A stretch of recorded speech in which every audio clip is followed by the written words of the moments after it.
Conexão de hoje, sempre em nome de Unimed Marília, cuidar de você, esse é o plano. Com a gente também Oral Sim Implantes Dentários, a rede de clínicas número 1 em implantes dentários no Brasil. Também está com a gente a Zelar, distribuidora de água, fone 3454-3330 e Proeste Nissan. Mês de agosto na Proeste Nissan está sensacional, você vai ter as melhores condições, você pode escolher tabela FIP.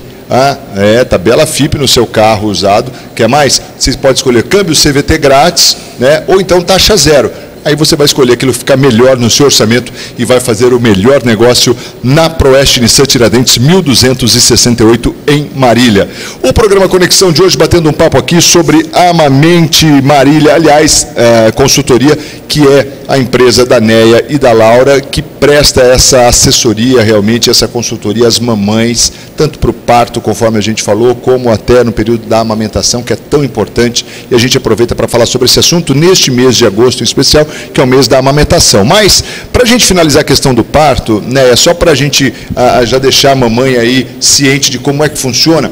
Vocês fazem esse atendimento de que maneira, né? Na casa, em domicílio, ou só no período quando estiver mais próximo? Como é que funciona isso efetivamente? Nós acompanhamos a gestação, né? Então nós fazemos reuniões domiciliares. Tá. Então, para facilitar a vida dessa mulher, né, a comodidade do lar dela, nós vamos até eles, geralmente é o casal, tá? Então nós fazemos essas consultas em casa. A partir das 37 semanas, a gente começa um trabalho de indução natural do trabalho de parto, com mudanças na alimentação, no cotidiano mesmo dessa mulher, de exercícios, e nós começamos a participar, então, das consultas com o médico obstetra, para a gente ir se alinhando das questões, né, com relações àquela paciente. Quando essa mulher entra em trabalho de parto, nós vamos até a casa dela, ela nos chama, nos solicita, nós vamos até a casa dela, aí a gente examina e a gente entra em contato então com o obstetra, né? Nós passamos as condições, realizamos o toque, o batimento cardíaco, as condições da dinâmica uterina, e nós passamos todas essas informações para o médico. Quando está mais evoluído o trabalho de parto, mais adiantado, aí juntamente, consentido com o médico, nós vamos para o hospital, para a maternidade, facilitando assim o processo do nascimento, né? E para chegar lá mesmo e sem muita intervenção e nascer. E ainda a gente já consegue participar bem da amamentação, né? Então a primeira pega, a gente ajeita a pega, e depois em casa com os cuidados com o bebê. Então nós vamos para casa dessa mulher no momento da alta e nós vamos auxiliar com o banho, com a troca de fraldas, com o curativo no umbigo, as questões do sono do bebê, as questões do sono da mãe, inserir a família no contexto do nascimento, com o auxílio do bebê. E todas as questões são muito importantes e muito difíceis, né? Pois é. Não, ter alguém com experiência para compartilhar ali, poxa, isso é fantástico, né? É uma grande oportunidade, a gente está tendo o privilégio de saber desse trabalho, desse serviço que hoje é oferecido aqui na cidade através do Amamente Marília, a consultoria. Consultoria é isso? Falei certo? Falei certo. Então tá certo. E eu quero também, se você tiver alguma dúvida, alguma pergunta, pode participar, pode mandar aí para o nosso Facebook, que a gente faz também, ou ligando no 34544000. Mandar um abraço aqui para Rosa Teixeira assistindo. Valeu, dona Rosa, obrigado pelo carinho. Ronaldo Neves também. Valeu, Ronaldo, grande abraço. Obrigado aí, pessoal, acompanhando o nosso Conexão de hoje. Bom, e aí então a gente chega agora na questão da amamentação, né? E aí nasce o nenê, e aí você mencionou bem, eu queria falar um pouco sobre isso, a primeira pega, é isso? Que me parece que já é um grande desafio. Marcos, a gente sempre brinca, né, com as pacientes, dizendo que muitas vezes algumas acham que é pegar o nenê e plugar, como se fosse uma tomadinha, que o nenê já vai mamar, bonitinho, e... Seria tão bom, né? Seria tão bom, né? Seria excelente. Mas a maioria das vezes, pela nossa experiência, não é tão simples, né? Não é um fator tão automático como muitas mães, como se idealiza, na verdade, né? Porque é isso que a gente acaba idealizando durante o pré-natal, de que assim, a amamentação é fácil, é simples, porque é uma coisa que não se conversa cotidianamente, né? E quando você tem a mamada da primeira hora, que é o Golden Hour, que é preconizado pelo Ministério da Saúde, o nenê ele está mais alerta, ele já faz uma busca automática do seio, ele já está mais alerta, o processo de sucção. Então a gente aproveita até esse momento que o nenê está mais disposto para poder posicionar ele na mama corretamente. porque esse primeiro contato pele a pele é como se fosse um imprint mesmo, né?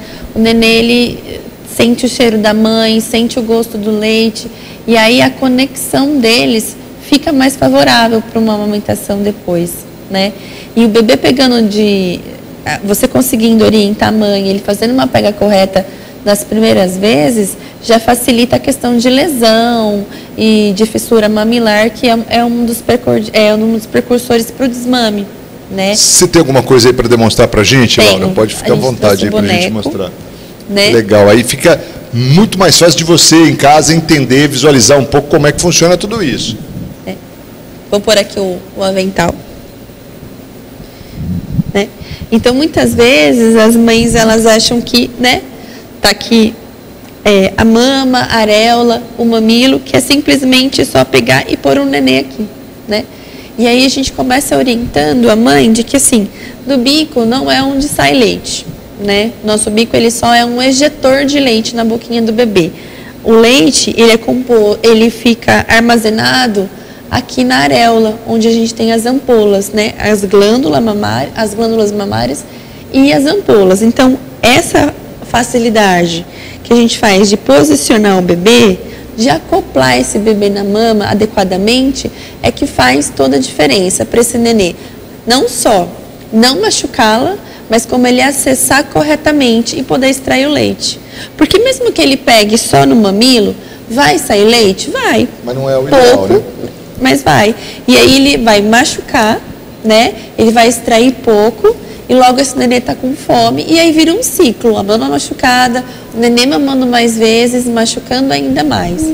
E quando a gente faz o posicionamento correto, a gente faz com que haja menos risco de lesão, esse neném faça uma ingesta maior do leite e, consequentemente, ganhe peso, se hidrate. E a criança tem uma percepção incrível, né? Quer dizer, uma vez posicionou corretamente ali, ele viu que daquela maneira, ele vai aprender, né?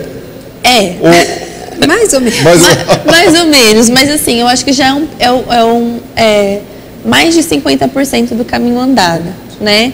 Porque aquela primeira hora a mãe tá na adrenalina, né? O bebê tá semi-alerta, então a gente posiciona e aconselha. Mas aí durante todo o período de internação, que essa mulher fica no hospital, é ideal que ela seja bem orientada também, para que não haja mais lesão. E aí, aquela outra dúvida também que as mamães têm muito com relação ao colostro, de achar que isso não é bom, porque é diferente, não é o leite, como é que é isso? O colostro, Marcos, ele é leite também, só que ele é um leite rico em imunoglobulinas, que são as vacinas naturais que nós temos, que a mãe prepara para o próprio filho, né? E eu sempre brinco com as mães que assim, cada mãe produz o leite para o seu filho, né? Se você tem 3 filhos, se você produziu 3 leites diferentes, porque cada gestação foi uma gestação diferente, o bebê, ele tem uma necessidade diferente dos irmãos, então o colostro, ele é mais do que suficiente para o neném, e ele é muito importante, porque ele é a primeira vacina, né? É um leite rico em imunoglobulinas. Até a gente trouxe um estômago, né? A capacidade gástrica. É muito interessante porque a gente imagina que o nenê precisa mamar um monte, né? Isso, A gente está acostumado com as mamadeiras, né? E só que aí a gente esquece que o tamanho do estômago do bebê de um dia, ele é desse tamanho. Olha aí, Magrão. Olha aí, essa bolinha é o estômago. Aqui, esse é o estômago do nenê quando nasce? Isso. Ele cabe em torno de 5 a 7 ml, Marcos. Então, assim, o que a gente precisa tranquilizar as mães de que o colostro, ele é suficiente. Para esse tamanho de estômago, né? E que a natureza é perfeita. E conforme a descida do leite, que está em torno do 4º a 5º dia de vida, o bebê já passa por um estômago desse tamanho, que já cabe mais ou menos de 27 a 40 ml. Quanto é esse? Quantos dias? Esses são 3 dias. 3 dias? 3 dias já. Olha, tem um desenvolvimento rápido, né? Muito legal, crescimento bem rápido. Então, conforme o nosso leite vai descendo, fazendo essa transição de colostro para o leite de transição, e que depois a gente vai ter o leite maduro, o próprio organismo do bebê, ele vai se adaptando, né? Então, muitas vezes a mãe fala assim, ai, mas ele quer mamar de hora em hora. Mas olha o tamanho do estômago, né? Esse estômago, ele é preenchido rapidamente e ele também é esvaziado rapidamente, né? E então, assim, o leite, o colostro, ele é suficiente para o bebê.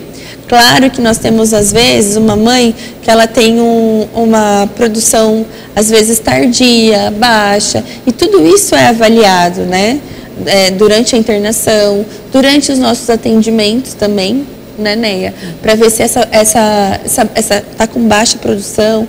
Isso tudo a gente, em acordo com o pediatra também, né? A gente vai sempre conversando com o pediatra para que não haja conflito, para que tanto a mãe quanto o bebê tenham sempre as melhores opções, né? E nós temos a forma de trabalhar o aumento da produção de leite de forma natural, sem uso de medicação, né? Usando as bombas e deixando o bebê mamar em livre demanda. Então, a orientação correta, a gente fala, né? Orientação é tudo. Quando essa mulher busca orientação quanto à mamada, quanto ao seu parto, quanto ao nascimento do filho, mas eu vou deixar o bebê mamar sempre que ele quiser? Meu bebê só quer mamar, só quer ficar no peito. Isso, gente, é uma necessidade fisiológica do bebê. Sugar é uma necessidade fisiológica. Então, quando a gente compreende, sabe disso, é mais fácil entender os processos de crescimento, desenvolvimento do bebê, o porquê que ele precisa sugar, o que eu posso fazer, além de colocar ele no peito, para acalmar o meu bebê. Então, entra a técnica da esterogestação, que a gente trabalha bastante com ela, tá? Que a gente dá condições para o bebê de como ele estava lá no útero, porque o bebê, ele acha que ele não nasceu ainda. Deixa eu interromper rapidinho para ir para o intervalo e eu volto na sequência para a gente falar mais aqui no programa Conexão sobre amamentação. Não sai daí, não, é tudo rapidinho, com a Neia Aleixo e a Laura Seixas, que são enfermeiras e estão aqui com a gente no Conexão de hoje. Rapidinho intervalo e a gente volta já, não sai daí não.